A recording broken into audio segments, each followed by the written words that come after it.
Thank you, Vice Chair, esteemed colleagues of the Government Affairs Committee. I am State Senator Edgar Flores, here proudly to present Senate Bill 156.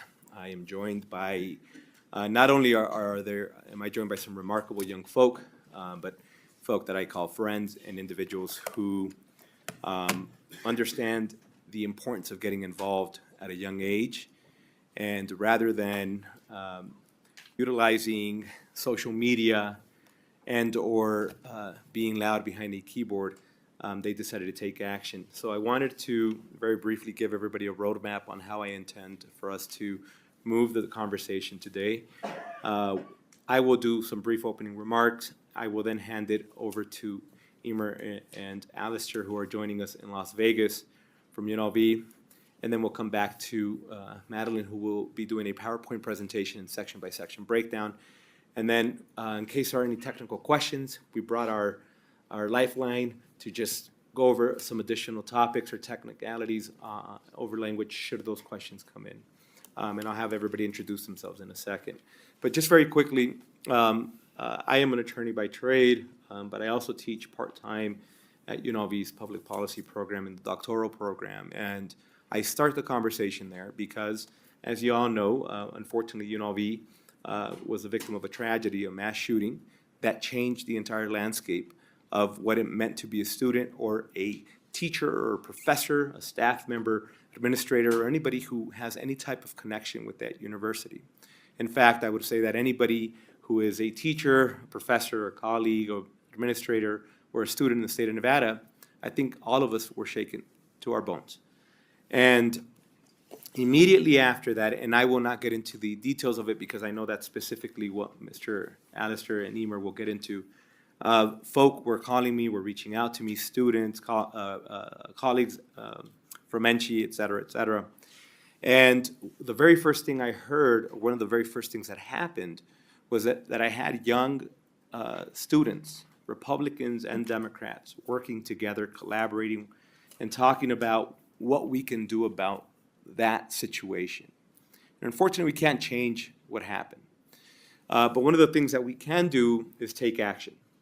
So the students got together, and the reason it's so important when you have Republicans and Democrats, young Republicans and Democrats getting together, is because rather than the conversation starting in the polar opposites of where any type of conversation that involves guns starts, which is don't touch my guns, or let's limit somebody's right to have guns. Instead of starting there, because you had a bipartisan effort, it started in the middle, saying, what is the problem? We have gun violence.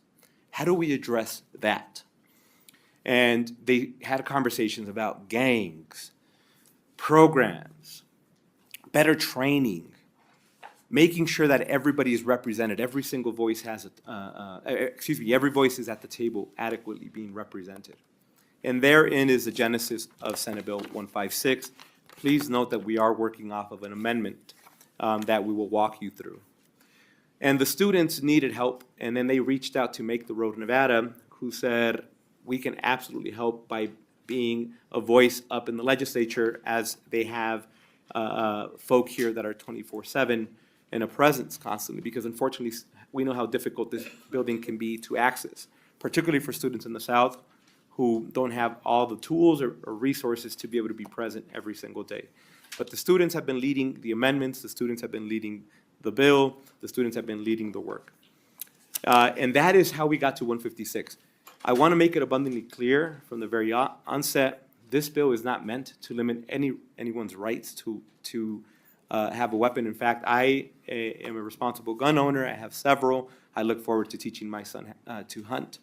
I look forward to going out with my son and shooting. He is too young at this time, but I am ready for that. I am looking forward to that. I would never get in the way of somebody's right to be a responsible gun owner. At the same exact time, I've been working with youth programs my entire life, and I realize that if we don't invest in youth and we don't invest in programs at a young age, that we are sometimes not getting in the middle of these pipelines that sometimes lead kids to bad influences, lead kids to sometimes being involved with gangs, lead kids to not handling guns responsibly. That is also part of an obligation that we have as parents, as Nevadans, as people in this building. So putting all of that together, is how we came together with this bill. And I want to remind everybody once again that the intent of this bill is to create a space where everyone, law enforcement, students, parents, responsible gun owners, folk who teach you how to handle a weapon, folk who understand youth programs, everybody's operating in a silo. And the reason we operate in silos is because if you agree with hunting, you have your group, and if you agree with trying to address mental health issues, you have your group, and if you agree with helping law enforcement get guns off of the wrong individual on the streets, they have one group.